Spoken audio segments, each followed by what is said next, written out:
पहलगाम आतंकी हमले के 15वें दिन भारतीय सेना ने पाकिस्तान को मुंह तोड़ जवाब दिया है। 22 अप्रैल को पहलगाम में आतंकी हमला हुआ था। 26 निर्दोष पर्यटकों की आतंकवादियों ने गोली मारकर हत्या कर दी थी। कई महिलाओं का सिंदूर उनकी आंखों के सामने उजड़ गया था। अब 7 मई का दिन, जब भारत ने ऑपरेशन सिंदूर के तहत पाकिस्तान के 9 आतंकी ठिकानों को नेस्तनाबूद कर दिया।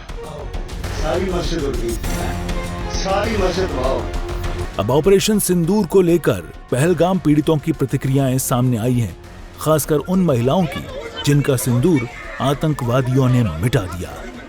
पहलगाम आतंकी हमले में मारे गए शुभम द्विवेदी की पत्नी ने प्रधानमंत्री मोदी का धन्यवाद किया। उन्होंने ऑपरेशन सिंदूर को अपने पति के प्रति सच्ची श्रद्धांजलि करार दिया। बहुत धन्यवाद करती हूँ, उनसे बहुत थैंक यू कहती हूँ कि उन्होंने मेरे पति की मौत का बदला लिया है। तो उन्होंने कहा कि हमने बात सरकार तक पहुंचाई और सरकार ने उसका बदला लिया और आज उनकी धन्यवाद कहूंगी। मैं बहुत छोटी हूँ, उन्हें कुछ भी कहने या नहीं कहने वाली, लेकिन हाँ, जिस तरीके से हमारे पूरे परिवार को उन पे विश्वास था, उन्होंने उसी तरीके से जवाब देके हमारे विश्वास को कायम रखा है। And I am really thankful. जिस तरह से आपसे आतंकी में बात की। बिल्कुल सर, असली श्रद्धांजलि, और शायद वो आज जहाँ पे भी है, आज वो शायद थोड़ी शांति में होगा। वहीं शुभम द्विवेदी के पिता संजय द्विवेदी ने कहा कि ऑपरेशन सिंदूर की खबर मिलने के बाद उनका परिवार काफी हल्का महसूस कर रहा है। सलाम करता हूं अपने देश की सेना को और धन्यवाद अर्पित करता हूं अपने देश के माननीय प्रधानमंत्री जी को, जिन्होंने देश की 140 करोड़ जनता के मन की बात को समझा, दिल के दर्द को समझा, उसके दर्द को समझा, उसके गुस्सा को समझा, और जिस तरह हमारी सशक्त सेनाओं ने अदम्य साहस और शौर्य के साथ पाकिस्तान में पल रहे आतंकवाद का विनाश करने का काम किया है, उसके लिए मैं सलाम करता हूं, मैं धन्यवाद अर्पित करता हूं हमारे देश की सरकार को।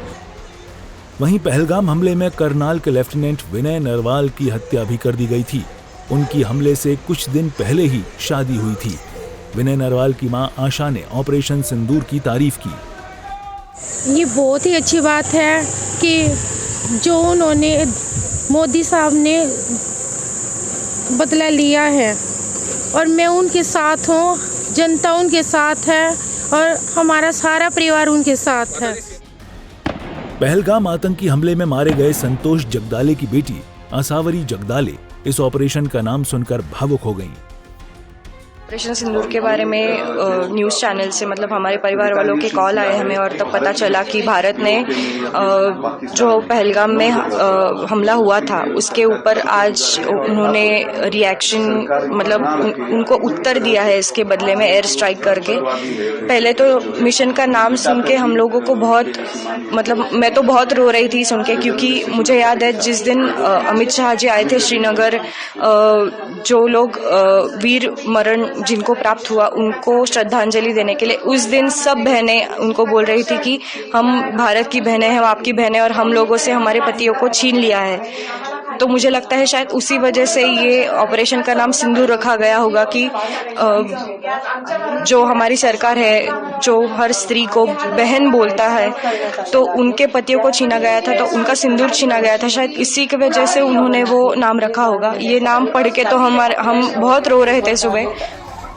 इसी तरह महाराष्ट्र के कौस्तुभ गणबोटे की पत्नी संगीता गणबोटे का मानना है कि ऑपरेशन का नाम सिंदूर देकर महिलाओं का सम्मान किया गया है। जो फौजी लोगों ने एक्शन लिया है वो अच्छा किया है, और वो सिंधु नाम देके भी औरतों को सम्मान दिया है, वैसा है। जो ये हमने प्रतिशोध लिया है इन अटैक्स का, तो ये अभी हम मम्मी को भी ऐसा है कि इन्होंने सही किया है और ये होना चाहिए था। हम सभी इस चीज की प्रतीक्षा कर रहे थे, क्योंकि भारत सरकार के से हम लोग बहुत उम्मीद लगा के बैठे थे, और ये उन्होंने सही किया है। और जो नाम इन्होंने सिंदूर दिया है, तो ये भी नाम हम एकदम करेक्ट दिया है, क्योंकि इसमें जो भी औरतें थे, मम्मी थी या आसावरी थी या आंटी थे, तो इनके रिस्पेक्ट में, या बाकी के जो औरतें थी प्रधानमंत्री उनके रिस्पेक्ट में दिया है। और जैसे उन्होंने कहा था कि आप मोदी जी को जाके बताओ हमने औरतों को नहीं मारा है, तो मुझे लगता है ये नाम देके मोदी जी ने इनको रिस्पेक्ट किया है। कुल मिलाकर पहलगाम हमले के पीड़ितों ने इस ऑपरेशन का खुलकर स्वागत किया है और प्रधानमंत्री नरेंद्र मोदी और सेना की जमकर तारीफ की। ऑपरेशन सिंदूर से हमले में अपनों को खोने वाले परिवारों के जख्मों पर मरहम कुछ हद तक जरूर लगा होगा। सूर्या समाचार के लिए ब्यूरो रिपोर्ट।